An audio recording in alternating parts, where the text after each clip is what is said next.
नमोस्तु नमोस्तु नमोस्तु। उमेश जी गोयल, गोयल स्टोन, किशनगढ़ से हमारे बीच में है। कृपया यहाँ आए और इनका अभिनंदन करने के लिए मैं निवेदन करता हूं। राकेश रजनी जी हमारे बीच में यहाँ पर हैं, जो कि संरक्षक के रूप में जुड़े हुए हैं नए। आइएगा और इनका अभिनंदन करेंगे। ये अपना प्रथम प्रश्न भी रखेंगे बंधुओं। उमेश जी, राकेश जी भी पहुंच गए हैं, रजनी भी। जोरदार जोरदार तालियों के साथ हम इनका अभिनंदन करते हैं और प्रथम प्रश्न के रूप में पहुंच गए हैं। सर्वप्रथम नमोस्तु महाराज जी।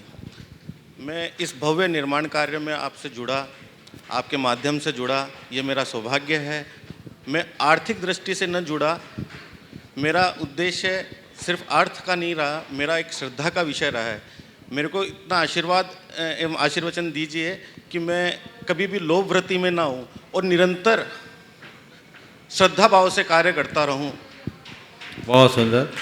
देखिए, एक बात मैं कहूँगा, गुणायतन पूरे समाज के गुणात्मक विकास का आधार है। और मैंने महसूस किया है कि अब तक गुणायतन से जितने लोग भी जुड़े हैं, चाहे वो किसी भी सेक्टर के हों, मैंने पाया कि लोगों की आपो आप ऐसी भावना हुई कि वे इसे अर्थ लाभ की दृष्टि से नहीं, अपना सहयोग मूलक दृष्टि सबने रखी। चाहे वो आर्किटेक्ट्स हों, चाहे कॉन्ट्रैक्टर्स हों, चाहे अन्य कोई, मैंने पाया है आपके हृदय में भी ऐसी भावना आई है। मैं सभी से ये कहूँगा कि ऐसी ही भावना रखें। अच्छे कार्य में व्यक्ति को केवल अर्थ लाभ की तरफ दृष्टि न रखकर पुण्य लाभ का भी ध्यान रखना चाहिए। हालांकि मैं ये जानता हूँ कि घोड़ा अगर घास से यारी कर ले तो खाएगा क्या, पर सोच केवल इतनी हो कि घोड़ा घास को चरे, घास को उखाड़े नहीं। पर इतनी सी समझ बना ले तो जीवन में लाभ ही लाभ है, ताकि उसे और उसके पीछे वाले घोड़ों को भी पर्याप्त घास मिलती रहे। ये हमारी दृष्टि होनी चाहिए। बहुत बहुत आशीर्वाद। अजीत जी बेंगलोर से, आर्किटेक्ट। नमोस्तु महाराज। नमोस्तु महाराज श्री, नमोस्तु महाराज श्री, नमोस्तु महाराज श्री। महाराज श्री, ये प्रश्न पापा ने पूछा है बेंगलोर से। निमित्त और नैमित्तिक के संबंध के बारे में विस्तार से बताइए, और इससे संबंधित अगर कोई पुस्तक है तो वो भी बताइए। देखो, तुम अभी हम मुझसे सवाल कर रहे हो, मुझे देख के मुस्कुरा रहे हो। तुम्हारी इस मुस्कुराहट में निमित्त क्या बना? बोलो। पापा। नहीं नहीं, अभी किसको देख के मुस्कुरा रहे हो? आपको महाराज। मुझे देख के तुम मुस्कुरा रहे हो और तुम्हें देख के मैं मुस्कुरा रहा। तो मेरी मुस्कुराहट में तुम निमित्त हो और तुम्हारी मुस्कुराहट में मैं निमित्त। तो मैं तुम्हारे लिए निमित्त हूं, तुम मेरे लिए नैमित्तिक हो। समझ गए? लेकिन तुम तभी मुस्कुराओगे जब मुस्कुराना चाहोगे। अगर सोच लो कि मुझे नहीं मुस्कुराना, तो मैं तुम्हें चाहे जैसी बात कहूं, लाफ्टर शो में भी खड़ा कर दूं, तुम में कोई फर्क नहीं पड़ेगा, है ना? और मुस्कुराना चाहो तो होगा। सार क्या है? निमित्त केवल निमित्त है। निमित्त का प्रभाव जब किसी पर पड़ता है तो नैमित्तिक घटता है। किसी ने आपको गाली दी, मैं तो दूंगा ही नहीं, इसलिए मैं अपने आप को संशोधित कर रहा हूं। किसी ने गाली दी, आपको गुस्सा आया, आप कहते हो उसने मुझे गुस्सा दिलाया। क्या ये कथन सही है? नहीं महाराज। उसने मुझे गुस्सा दिलाया। अरे गुस्सा तुम्हारे भीतर भरा था, तब ना तुम्हें गुस्सा आया। वो तो केवल गुस्से में निमित्त बना। नहीं, निमित्त बनेगा तो गुस्सा तो आएगा ही। चलो, कभी तुम्हारा बॉस तुम्हें कुछ अपशब्द बोले तो गुस्सा करते हो क्या? कभी भी नहीं। नहीं करते। तो वो तो निमित्त मिला, गुस्सा क्यों नहीं आया? अरे महाराज बॉस से गुस्सा कर ले, क्लाइंट से गुस्सा कर ले, तो खाएंगे क्या? वहां गुस्सा आता भी है तो दबा देते हैं। मतलब निमित्त आया, नैमित्तिक नहीं होने दिए। एक वाक्य में कहता हूं, मेरे लिए कोई प्रतिकूल निमित्त ना मिले, ये किसी के हाथ में नहीं है। पर चाहे कैसा भी निमित्त हो, मैं उससे अप्रभावित रहूं, ये मेरे हाथ में है। नमस्ते। जीवन का मजा यही है और इसी का नाम साधना है। हम लोगों की दशा विचित्र है। पूरा जीवन दूसरों को कोसने में बिता देते हैं। केवल और केवल आरोप की भाषा बोलते हैं। ये ठीक नहीं, बदलना चाहिए। वो निमित्त है, समझ गया? अब इसमें और थोड़ी, चूंकि ये सवाल छोटा है पर इसका अर्थ बहुत गहरा है और सबके लिए संबंध भी इससे है। अब क्या करें? मैंने कह दिया निमित्त कुछ नहीं करता, तो तुम्हारे लिए कोई कितना ही उपकार कर देगा, तुम अहंकारी बन जाओगे कि उसने मेरा क्या किया, ये तो मेरा भाग्य था, वो तो केवल निमित्त है। महाराज ने कहा निमित्त कुछ नहीं बन करता। ऐसा नहीं करना। निमित्त कुछ नहीं करता, ये कथन भी गलत है। और निमित्त ही सब कुछ करता है, ये कथन भी गलत है। जैन जगत के एक बड़े विद्वान हुए पंडित कैलाश चंद्र सिद्धांत शास्त्री। मैं थोड़ी शास्त्रीय बात पर आ रहा हूं, फिर व्यवहारिक बात की बात करूंगा। उन दिनों अखिल भारतीय विद्वत परिषद के राष्ट्रीय अध्यक्ष हुआ करते थे। सौराष्ट्र में निमित्त को जो नहीं मानने वाले मान्यता के प्रवर्तक हैं, उनके सानिध्य में विद्वत परिषद का एक अधिवेशन था। उस अधिवेशन की अध्यक्षता वही कर रहे थे, विद्वत परिषद के अध्यक्ष होने के कारण। उन्होंने अपने अध्यक्षीय वक्तव्य को कुछ इस प्रकार से कहा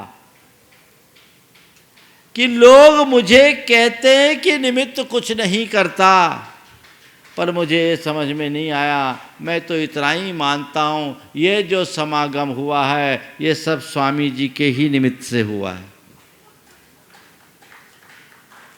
फिर उन्होंने शास्त्रीय आधार पर निमित्त की विवेचना की और जैन संदेश में संपादकीय लेख लिखा। एक नया पोपडम, क्या बोल रहा हूं, एक नया पोपडम। जैन संदेश के अगर उस अंक को आप देखो, मेरे ख्याल से 60-62 के आसपास की बात है। ये उल्लेख बड़े निर्भीक और निडर विद्वान थे, उन्होंने बड़ी निर्भीकता से कही। तो मैं आप सबसे कह रहा हूं, अनेकांत के उपासक बनो। निमित्त कुछ नहीं करता, ये धारणा भी गलत है, और निमित्त ही सब कुछ करता, ये धारणा भी गलत है। निमित्त को मानो और निमित्त को कुछ भी मत मानो। कैसे? जब तुम किसी का अच्छा करो, कितना भी अच्छा करो, अपने आप को केवल निमित्त मानो। मैं कौन हूं करने वाला, मैं तो केवल निमित्त हूं। तुम्हारा कोई बुरा करे तो उसको दोष मत दो, अरे वो तो केवल निमित्त है, दोष तो मेरा है। वो तो निमित्त बना, वो तो केवल माध्यम बन गया, उस पर दोष मत दो। यहां निमित्त कुछ नहीं करता। लेकिन कोई तुम्हारे साथ कभी थोड़ा सा भी अच्छा व्यवहार करे, उसे जीवन भर याद रखो, ये सब उसकी कृपा का फल है। उसके प्रति कृतज्ञ बने रहो, इससे विनम्रता आएगी, अभिमान नहीं होगा। और कभी किसी के प्रति थोड़ा भी गलत किया, हाँ मैंने बुरा किया, ये सोचकर उससे क्षमा मांगो। मन साफ हो जाएगा। जीवन का रास्ता यही है। आपने पूछा कि हम फिर इस नैमित्तिक के संदर्भ में कोई ग्रंथ है, अपने पिताजी से कहो, इनके पिताजी बड़े स्वाध्यायशील व्यक्ति हैं, उनसे कहो आचार्य ज्ञान सागर जी महाराज की एक कृति है सम्यक तुषार सतकम, उसे पढ़े। निमित्त उपादान की जितनी अच्छी व्याख्या वहाँ है वो अन्यत्र नहीं। बहुत नमस्ते। सुंदर। हाँ, अगला बोलो। रितिका जी दुर्गापुर से, चैन में हम बेचैन रहेंगे, इसलिए आज वो चैन उतार करके गुणायतन के लिए समर्पित कर रही हैं। जोरदार ताली बजा करके उनका अभिनंदन करते हैं। और मैं निवेदन कर रहा हूं हमारे एनएल जैन साहब से कि पहले दादी का अभिनंदन जरूर करें, प्रश्न जब तक वो कर रहे हैं। जोरदार तालियों के साथ। देखना वृद्धों के अंदर कितनी अच्छी भावना है कि स्वर्ण साथ जाने वाला नहीं है, पर अगर हमने लगा दिया जिनालय में तो कितनी कितनी पीढ़ियों तक वो चमकता रहेगा और हमारे परिवार के भविष्य को उज्जवल करता रहेगा। पुनः एक बार जोरदार तालियां बजा करके मां के लिए हम अभिनंदन करते हैं। और प्रश्न रख रही है बहन रितिका जैन दुर्गापुर से। नमोस्तु महाराज जी, मुझे डॉक्टर बननी है। अब डॉक्टर बनने के लिए एक्सपेरिमेंट में बहुत ज़्यादा जीव हत्या होता है, तो डॉक्टर बनना चाहिए कि नहीं? अगर मैं कहूँ डॉक्टर नहीं बनना चाहिए तो फिर डॉक्टर नहीं आएंगे तो आदमी बचेंगे कैसे? डॉक्टर बनना चाहिए, लेकिन अब एक्सपेरिमेंट में जीव हत्या की ज़रूरत नहीं है, क्योंकि अब तो कंप्यूटर के मॉडल से डिसेक्शन कराया जाने लगा है और कई उच्च न्यायालयों ने इस संदर्भ में आदेश भी जारी किया है। इसलिए तुम जाओ तो ये बात कह सकते हो। डॉक्टर गंगवाल के पास इसकी डिटेल मिल जाएगी। जो भी उच्च न्यायालयों के निर्देश है उनको रखो और मॉडल्स के माध्यम से अध्ययन करो, तो हमारा दोहरा लाभ हो जाएगा। अब ऐसी कोई ज़रूरत नहीं है। और जिन लोगों ने अपने जीवन काल में डिसेक्शन किया है उसका प्रायश्चित एक ही है, एक ही प्रायश्चित है, अपने पूरे जीवन काल में जितना बन सके गरीबों की निःशुल्क सेवा करो। ये मानव सेवा तुम्हारे पाप के प्रक्षालन का आधार बन जाएगा। हाँ, राजेंद्र जी, कविता जी वल्हन दिल्ली से, जोना इंटरनेशनल कंपनी से, जोरदार तालियां बजा करके बंधुओं हम राजेंद्र जी का अभिनंदन करते हैं। बहुत बहुत नमस्कार स्वामी जी। मैं यहाँ पे सेकंड टाइम, दूसरी बारी यहाँ पे आया हूँ। स्वामी जी, मुझे यहाँ का पूरा ज्ञान नहीं है, अगर कुछ मेरे से गलती हुई है तो उसके लिए पहले मैं क्षमा चाहता हूँ। बहुत सुंदर। हाँ, मेरे अपनी दो प्रॉब्लम्स हैं जो मैं आपसे डिस्कशन करना चाहता हूँ। एक, मैं रात को चाहे जितने मर्जी सो जाऊँ और नींद की गोली खा के भी सो जाऊँ, एग्जैक्ट सवेरे 4 बजे मैं उठ जाता हूँ। जब भी मैं उठता हूँ तो घड़ी में टाइम 4 बजे ही होता है। दूसरा, मेरी 2 बिटियाँ हैं, घर परिवार सब बहुत अच्छे हैं, बहुत संतुष्ट हैं, वेल सेटल हैं। मेरी उम्र 62 साल की है, बट मेरे दिल में बार बार एक ख्याल आता है कि अब मुझे चले जाना चाहिए। ये बहुत टाइम से मेरे साथ ऐसा हो रहा है। देखिए, आपने जो पहली बात कही मेरी दृष्टि में वो एक सकारात्मक बात है, क्योंकि आपका माइंड सेट कुछ इस तरह से सेट हो गया है। मेंटल अलार्म आपको 4 बजे जगा देता है। ये बात और है कि आप उसके बाद सो जाते होंगे। आप अपना अभ्यास बदले और 4 बजे जब प्रकृति आपको उठाना चाहती है तो इस 4 बजे के काल को प्रकृति के आदेश के रूप में स्वीकार करें और अपनी दिनचर्या बदले। सुबह से उठकर नित्य क्रियाओं से निर्वृत्त हो, योग प्राणायाम करें, नियमित भावना योग करें। मैं आपसे दावे के साथ कहता हूँ, आपको नींद की गोली कभी नहीं खानी पड़ेगी। नियमित भावना योग करें, आपको यूट्यूब के माध्यम से भावना योग मिल जाएगा। आप बहुत रिलैक्स महसूस करेंगे, आपकी वर्क एफिशिएंसी भी बढ़ेगी और थोड़ा जल्दी सोने के आदी बन जाए। आपकी 6 से 7 घंटे की नींद अगर पूरी हो जाती है तो आपको दिन भर में कोई कठिनाई नहीं होगी। ये आप शुरू कर दीजिए। 4 बजे नींद खुलती है, नियमित ऐसा हो रहा है तो समझिए कि प्रकृति आपको जगाना चाहती है, आपको आगे बढ़ाना चाहती है। हम सो करके प्रकृति के आदेश का उल्लंघन कर रहे हैं, हमें उसे ठीक करना है। दूसरा सवाल जो आपने कहा, अब मुझे चले जाना चाहिए, एक नकारात्मक। इसका तात्पर्य केवल ये है कि आपकी जिजीविषा कहीं न कहीं मंद है और सूक्ष्म दृष्टि से विचार करें तो ये कोई ना कोई फ्रस्ट्रेशन का किसी न किसी रूप में प्रकटीकरण है। इससे भी बचने के लिए यदि आप नियमित भावना योग करेंगे तो आप पाएंगे कि ये भी आपके लिए बहुत अच्छा कारगर उपाय है। ये पूरे के पूरे विज्ञान के द्वारा सिद्ध प्रयोग है, अनुभव सिद्ध प्रयोग है। बहुत लोगों ने अपने जीवन में इसका लाभ लिया है। आप नियमित यदि इसका लाभ लेंगे, मैं समझता हूँ 3 महीने के भीतर आप आकर खुद कहोगे महाराज जी मुझ में चमत्कार हो गया। समझ लो, बहुत सुंदर। रिद्धि सिद्धि विपिन जी गुणायतन निर्वाण मंत्री, और इसी के बाद तुभ्यम जैन छिंदवाड़ा से अपने शास्त्री पिताजी के साथ। नमोस्तु महाराज जी, नमोस्तु। मेरी शंका ये है कि जीवन की त्रासदी ये नहीं कि हम अपने लक्ष्य तक नहीं पहुंच पाए, त्रासदी तो पहुंचने के लिए लक्ष्य ही ना होने में है। तो हे गुरुवर, हमें अपने जीवन में सफल बना पाएं, इसके लिए किस प्रकार लक्ष्य का निर्धारण करना चाहिए? बहुत सुंदर सवाल है। त्रासदी ये नहीं कि हम लक्ष्य तक नहीं पहुंच पाए, सबसे बड़ी त्रासदी तो ये है कि हम लक्ष्य ही न बना पाए। जीवन को सफल और सार्थक बनाने के लिए हमारा लक्ष्य क्या होना चाहिए? आपके सवाल का सार ये है, अपने जीवन को सफल और सार्थक बनाना है तो सही लक्ष्य बनाओ। हर व्यक्ति के जीवन का अलग अलग लक्ष्य है और जिसका जो लक्ष्य है उसकी उपलब्धि को ही लोग अपने जीवन की सफलता का आधार बनाते हैं। हमारे 2 तरह के लक्ष्य हैं, एक दीर्घकालिक लक्ष्य और एक तात्कालिक लक्ष्य। तात्कालिक लक्ष्य कोई भी पाता है और उसके लिए तात्कालिक संतुष्टि होती है, लेकिन दीर्घकालिक लक्ष्य वही है जिसमें चिरस्थायी संतुष्टि हो। जिस लक्ष्य से चिरस्थायी संतुष्टि मिले, हमें वो लक्ष्य बनाना चाहिए।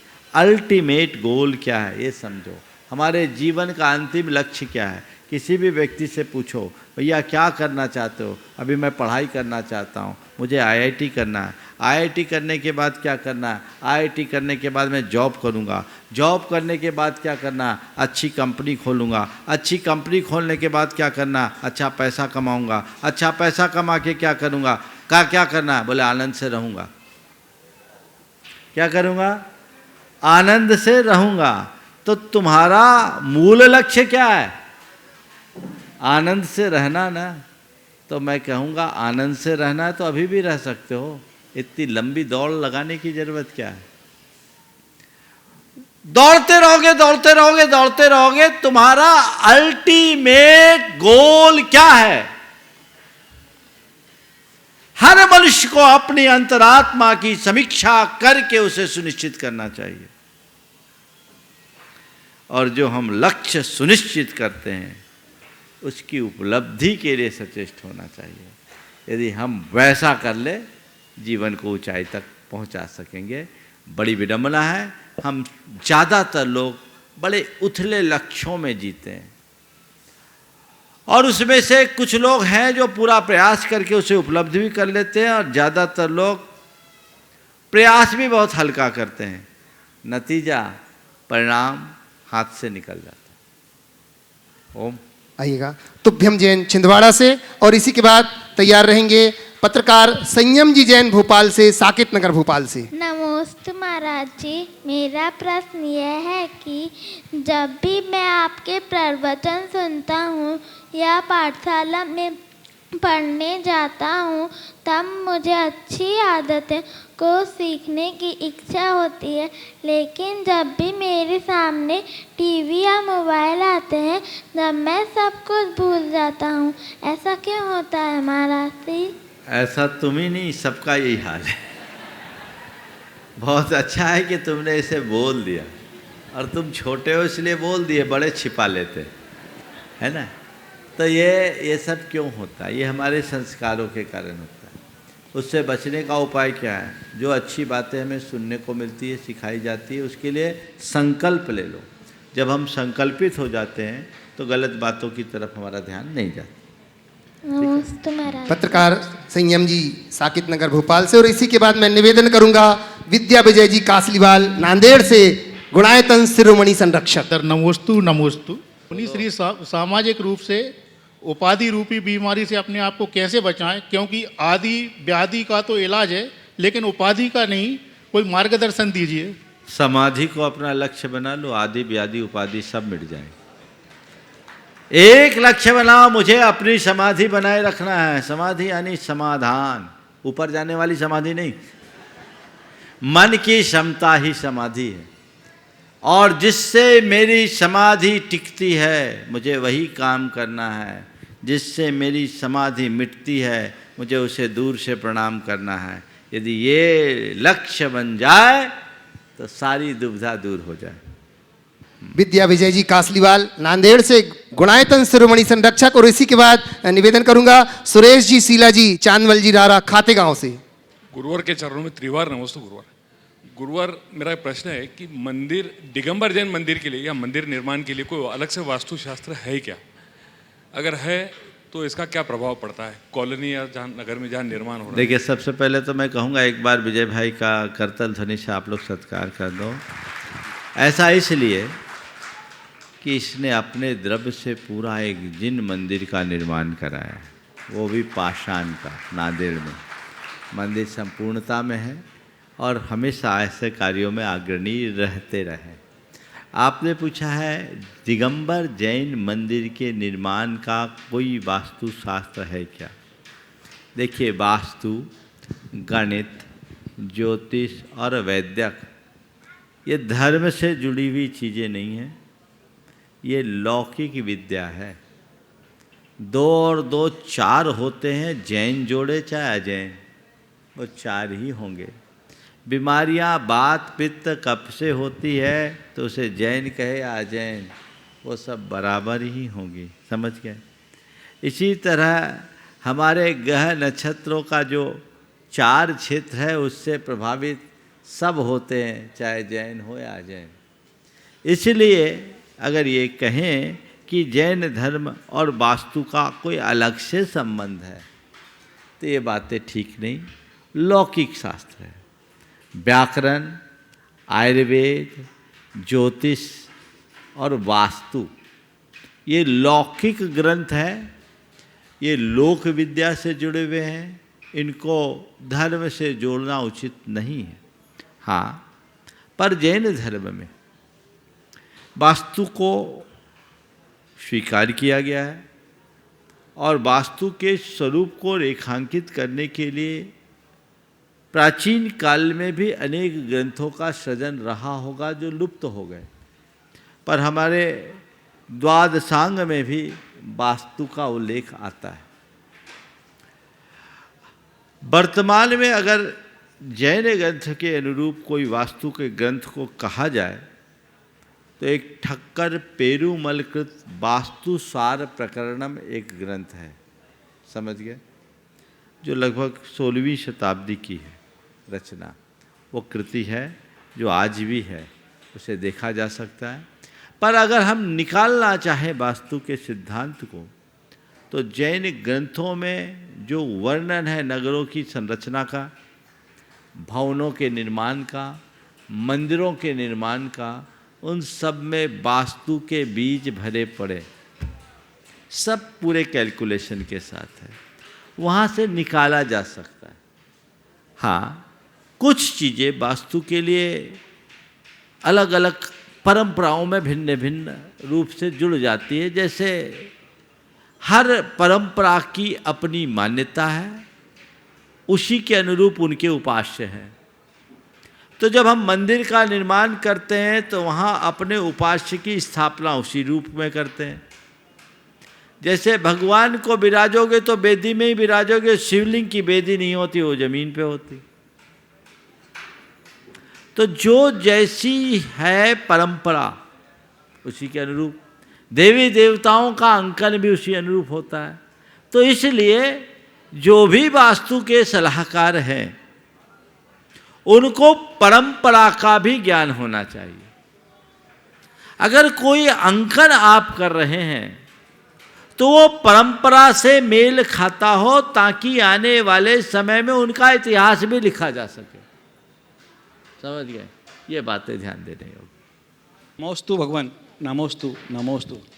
महाराज जी, मेरा एक प्रश्न ये है कि जिन बिंब एंड वेदी में संख्या हमेशा विषम क्यों रहती है? जिन बिंब और वेदी में संख्या विषम क्यों रहती है। एक बार मुझसे कहा महाराज जी वंदना करते हैं तो ऊन वंदना क्यों करते हैं, 1, 3, 5, 7 क्यों करते हैं। तो मैं एक ही बात जानता हूँ, सम संख्या को काटा जा सकता है, विषम संख्या अकाट्य होती। जी एक रीजन तो ये है। जी सर। और दूसरा, धर्म का काम ऊन क्यों करते हैं, इसलिए करते हैं कि जीवन भर याद रहे कि मेरा काम अभी पूर्ण नहीं हुआ, ऊन है, जीवन की आखिरी सांस तक धर्म करने की प्रेरणा हो जाए। तो पूर्ण वंदना करके मत जाओ, 1 करो, 3 करो, 5 करो, 7 करो, मेरी वंदना ऊन ही है। इसका मतलब आकर के पूर्ण करनी है, समझ गए। संसार के अकाउंट को हमेशा बंद करने की कोशिश करो और परमार्थ के अकाउंट को हमेशा ओपन रखो, खुला रखो, समझ गए, ताकि हम अपना काम ठीक करते रहें। नमस्ते। राकेश रचनी जी गोधा इंदौर से, संरक्षक गुणायतन, और इसी के बाद निवेदन करूंगा इंद्रचंद जी पाटनी दुर्ग से। नमोस्तु महाराज श्री। मेरा प्रश्न है, इंसान की जुबान सबसे ज़्यादा गुनाहगार होती है, 2 गुना करती है। पहले रचना इंद्रिय द्वारा, दूसरा बोलने से ज़्यादा। तो ऐसे इस पर काबू कैसे करें? जिब्बा पर काबू कैसे करें, बहुत सही बात है। ये जिब्बा बड़ी विचित्र है कि ये खाने में भी परेशान करती है और चलने में भी परेशान करती है। इस पर नियंत्रण कैसे करें? आत्म संयम से ही हम अपनी इंद्रियों पर अंकुश लगा सकते हैं, और इसका सूत्र है विवेक। खाते समय यदि हम विवेक रखें तो हमें ये बोध होगा हमें क्या खाना और क्या नहीं खाना, खाते समय विवेक रखने पर। और प्रायः जिनको विवेक होता है वो नहीं खाते, पर कई लोग ऐसे होते डायबिटिक होने के बाद भी जलेबी और रसगुल्ला खाते हैं। सही है। तो ये विवेकहीनता है। अगर विवेक है, खाने का विवेक हमें खाने में संयम पैदा करता है, और बोलने का विवेक हमारी वाणी में संयम होता है। आप अनुभव करते होंगे, कई बार कई मौके आते हैं तो आप अपने शब्दों को प्रयत्न पूर्वक नियंत्रित करते हैं कि नहीं यहाँ मुझे ये नहीं बोलना, बोलूँगा तो बवाल हो जाएगा। सही है। कौन रोका? मन के विवेक ने। तो विवेक जगाइए। और विवेक कैसे जगेगा?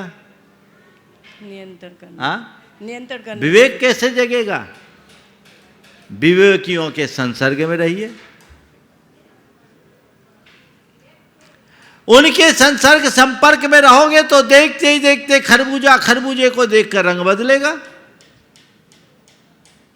अनुभवी, विवेकी और संयमी जनों के संपर्क में आने से हमारे जीवन में ये गुण स्वाभाविक रूप से प्रकट हो जाता। नमोस्तु महाराज। इंद्रचंद जी पाटनी दुर्ग से, और इसी के बाद निवेदन करूंगा मैं चंद्रकला जी पाटनी रांची से, गुणायतन मंत्री। मंदिर पंचायत के अंतर्गत कोई भी पदाधिकारी बनना चाहिए कि नहीं बनना चाहिए, पर जाने अनजाने में बनने पर जाने अनजाने में निर्माल का दोष लगता है कि नहीं लगता? पदाधिकारी बनना चाहिए कि नहीं?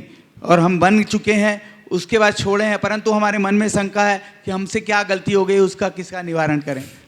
देखो, मैं कहूँ नहीं बनना चाहिए तो भगवान भरोसे हो जाएंगे।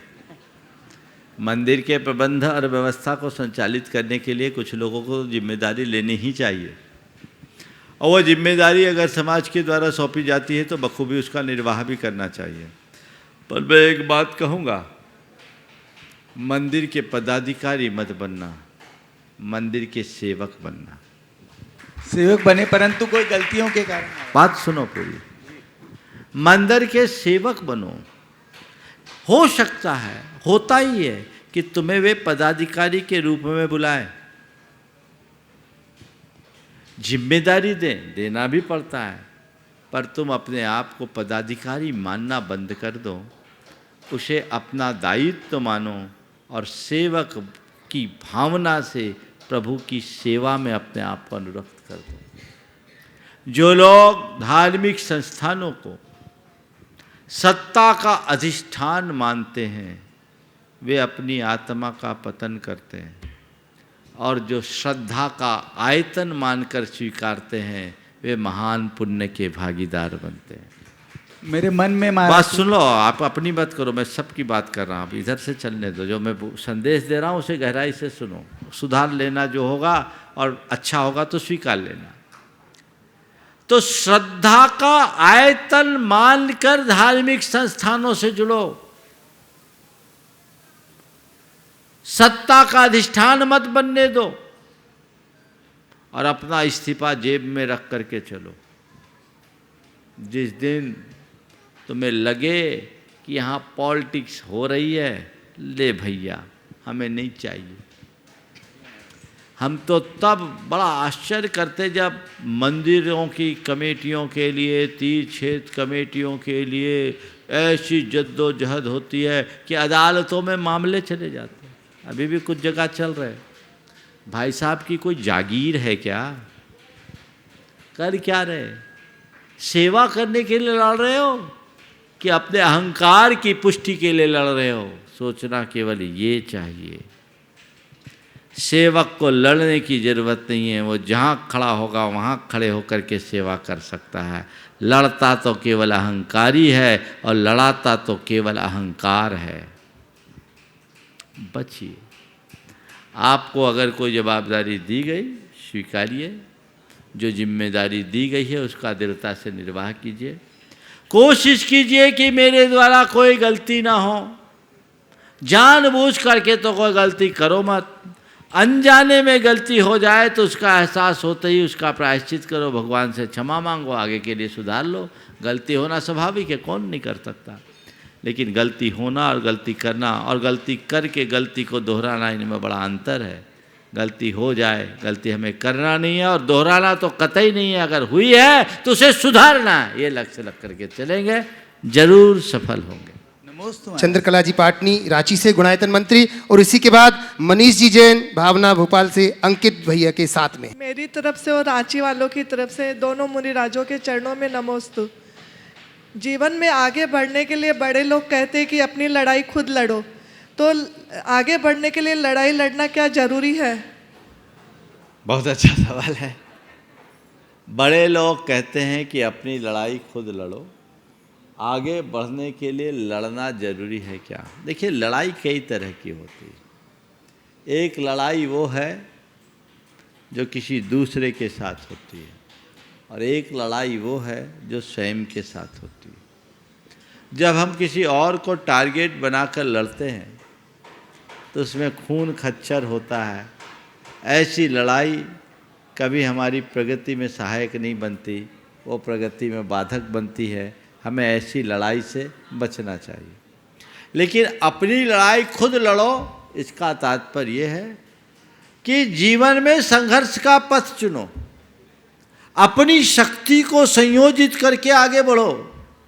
जैसे नदी पर्वत से निकलती है, सागर तक पहुंचती है, तो रास्ते में कितनी दुर्गम घाटियों को और चट्टानों को चीरते हुए आगे बढ़ती है। उसे कोई दूसरा सहायक नहीं बनता, उसे खुद आगे बढ़ना पड़ता है। तो वो आगे बढ़ती है खुद के दम पर। तो ऐसे ही मनुष्य को पर मुखापेक्षी नहीं बनना चाहिए।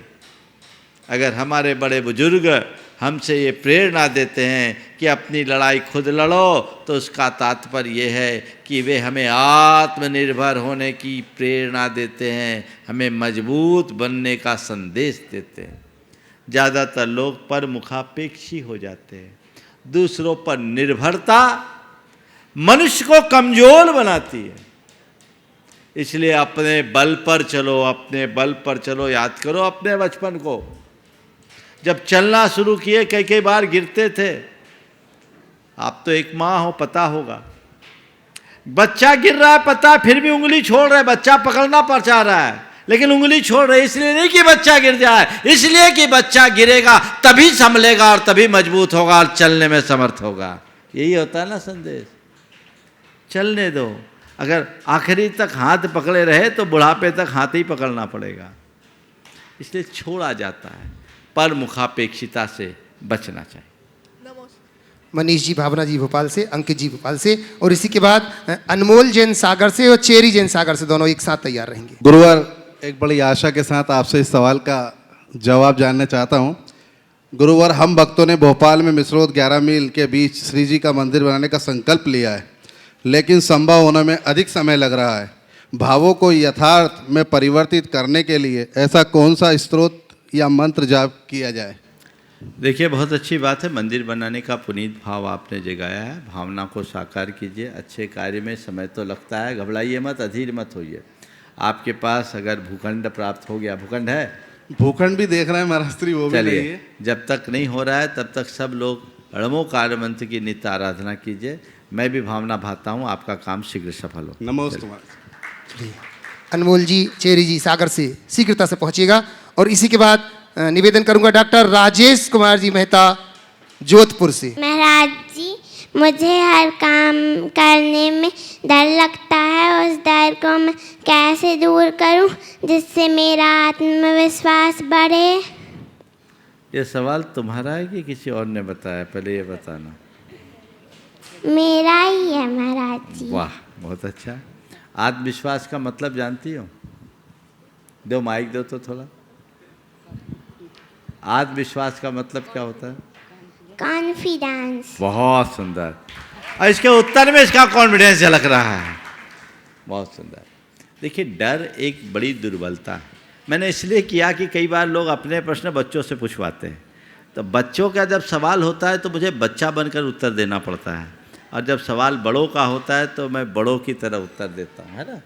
तो अब मैं पहले तुम जैसे बच्चों को सामने रख करके कहूँगा कि अगर डर है तो उस डर से अपने आप को कैसे बचाएं।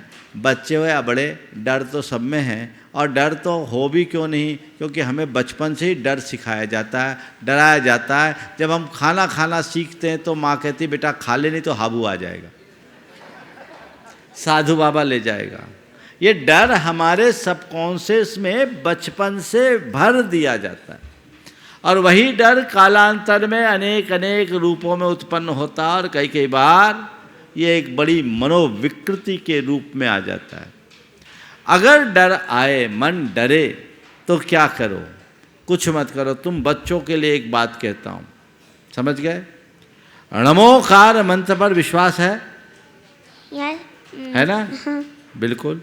बस कुछ मत करो, नमोकार मंत्र को 9 बार स्मरण करो, और भावना भाव कि मैंने नमोकार मंत्र जप लिया है, अब मेरे चारों तरफ एक सुरक्षा कवच तैयार हो गया, मैं प्रोटेक्ट हो गया, तो कोई डर नहीं। समझ गए? तुम बच्चों को किस चीज़ का डर लगता है? थोड़ा सा ये और बताओ, किन किन बातों का डर लगता है? रिजल्ट खराब ना हो जाए, कोई मेरी इंसल्ट ना कर दे, और क्या? पापा मम्मी को कुछ ना हो जाए। कैसा कैसा डर लगता है? बोलो। हाँ, ऐसा है ना, रिजल्ट खराब ना हो जाए, कोई मेरी इंसल्ट ना कर दे, पापा मम्मी को कुछ ना हो जाए, है ना। इनसिक्योरिटी का डर होता है। क्या होता है? बोलो, अपने मन से बोलो।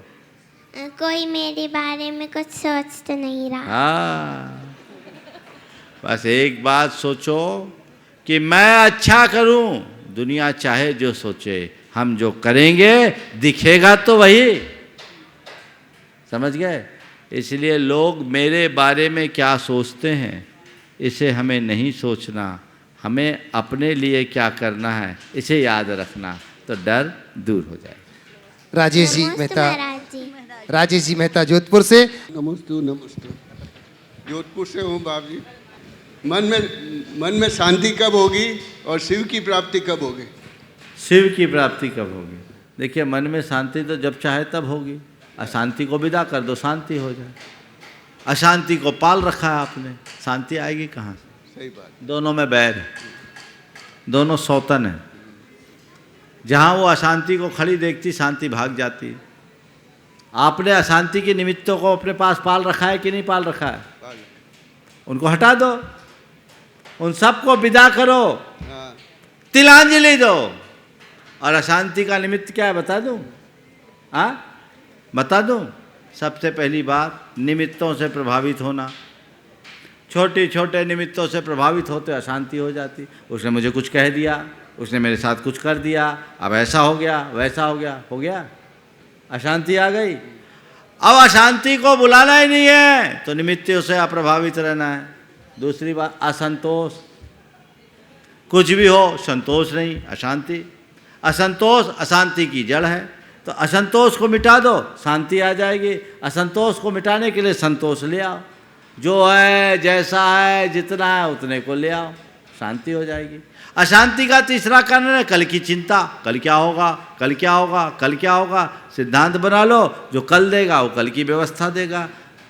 जो होगा अच्छा होगा, वही होगा जो होना होगा, तो अपने आप शांति आ जाएगी। समझ गए? और अशांति का चौथा कारण मन की प्रबल लालसा। अपनी लालसा को नियंत्रित कर लो, शांति हो जाएगी। तो अशांति को भगा दो, शांति तो आना ही चाह रही है, बेचारी दरवाजे पे खड़ी है पर घुस नहीं पा रही है क्योंकि उसकी सौतन बैठी। डॉक्टर प्रकाश जी सागर से, और इसी के बाद निवेदन करूंगा अरुण अलका जी नरपत्या हमारे बीच में यहाँ प्रस्तुत है। महाराज श्री के चरणों में बारंबार नमोस्तु नमोस्तु नमोस्तु। महाराज जी, मेरा प्रश्न ये है कि मंदिर भव्य जिनालय सारे भारतवर्ष में निर्मित हो रहे हैं, लेकिन उस परिप्रेक्ष्य में उतने भक्त जो एक्चुअल भक्त हैं वो निर्मित नहीं हो पा रहे। ये मेरी वेदना भी है। और महाराज श्री आपके जो भी प्रोजेक्ट हैं वो सारे अबाध गति से चलते हैं, जो भी आप प्रोजेक्ट हाथ में ले लेते हैं। तो ऐसा कोई प्रोजेक्ट आपके द्वारा शुरू हो। देखो डॉक्टर साहब जी जी, आप तो बहुत सालों से परिचित हो जी। हमारा तो सिद्धांत अलग है। हम भगत पहले बनाते, भगवान बाद में। जी मैंने, आप सबको पता है, कहीं भी हमारे सानिध्य में पंचकल्याण की प्रतिष्ठा होती है ना, तो सूर्य मंत्र मैं बाद में देता हूँ, पुजारियों को पहले तैयार करता हूँ। आपने कहा मंदिर तो बन रहे हैं, भक्त कम बन रहे हैं जी। थोड़ा मंदिरों में झांक कर देखो भक्तों की कैसी लाइन बढ़ रही जी। ये बहुत स्वर्ण काल है कि इन दिनों लोगों के हृदय में धार्मिक भावनाएं बहुत तेज़ी से बढ़ी है, और इसी तरह भावनाएं बढ़ती रहेगी तो आने वाली पीढ़ियां धर्म से जुड़ेगी। इसलिए हमें इस दिशा में आगे बढ़ना चाहिए। मंदिर बनेंगे तभी तो भक्त बनेंगे जी। अरे इतने सारी दुकानें खुली हैं, नई दुकान क्यों खोले? कभी ये सोचते हो क्या? अरे जितनी दुकान खोलेंगे उतने ग्राहक पैदा होंगे। प्रयास ये होना चाहिए। इसलिए ये मत सोचिए मंदिर बन रहे भगत नहीं बन रहे। मंदिर भी बनाना है, भगत भी बनाना है, घर घर चर्चा रहे धर्म की। चलिए नमो अरुण जी अलका जी नरपत्या, और इसी के बाद निवेदन करूंगा डॉक्टर के गंगवाल पुणे से। नमोस्तु नमोस्तु। मुनिश्री, मेरा प्रश्न यह है, क्रोधी व्यक्ति को यदि हम शांत करने की कोशिश करते हैं तो वो और क्रोधित हो जाता है, तो हम ऐसा क्या करें कि उसके क्रोध को शांत कर सकें? देखिए, कहीं आग लगी होती है तो आप क्या करते हैं? जल का पानी प्रयोग डालते करते हैं, पेट्रोल तो नहीं डालते? नहीं। सामने वाला व्यक्ति अगर क्रोधी है हाँ। तो या तो आप वहाँ उसमें कुछ भी बोलिएगा तो पेट्रोल का काम करेगा, आग और भभक जाएगी। आग लगी है, हमारे पास जल भी नहीं है, आग को बुझाना है, छोड़ दो, थोड़ी देर बाद अपने आप बुझ जाएगी। गुस्सैल व्यक्ति के सामने अगर आप उसके गुस्से को भड़काना चाहते हैं तो कुछ बोलिए, वो पेट्रोल का काम करेगा। और आप उसके गुस्से को शांत करना चाहते हैं, चुपचाप रह लीजिए, शांत हो जाइए, थोड़ी देर में वो अपने आप ठंडा हो जाएगा। प्रतिक्रिया से बचने पर ही हम कुछ अच्छा कर सकेंगे। सुभाष जी झांझरी पुलगांव से, और फिर उसी के साथ में के गंगवाल जी से निवेदन करूंगा डॉक्टर साहब से। विचारों को लेकर सामंजस्य और चीज़ों को लेकर समायोजन अपने लौकिक व्यवहार में कैसे करें महाराज जी? नमस्ते। विचारों को लेकर सामंजस्य और चीज़ों को लेकर समन्वय कैसे करें? समायोजन कैसे करें? कुछ मत करिए, विचारों के टकराव से अपने आप को बचाने की कोशिश कीजिए, सोच को थोड़ी बड़ी कर लीजिए, और चिंतन में उदारता और सोच में संतोष, ये दोनों चीज़ें हो जाए तो हमारा जीवन धन्य हो जाएगा। हम अपने जीवन को आगे बढ़ाने में समर्थ हो सकेंगे। इस प्रकार आज के इस सत्र को परम पूज्य गुरुदेव के चरणों में नमन अर्पित करते हुए मैं यहीं पर विराम दे रहा हूँ। बोलिए परम पूज्य आचार्य गुरुवर श्री विद्यासागर जी महाराज की।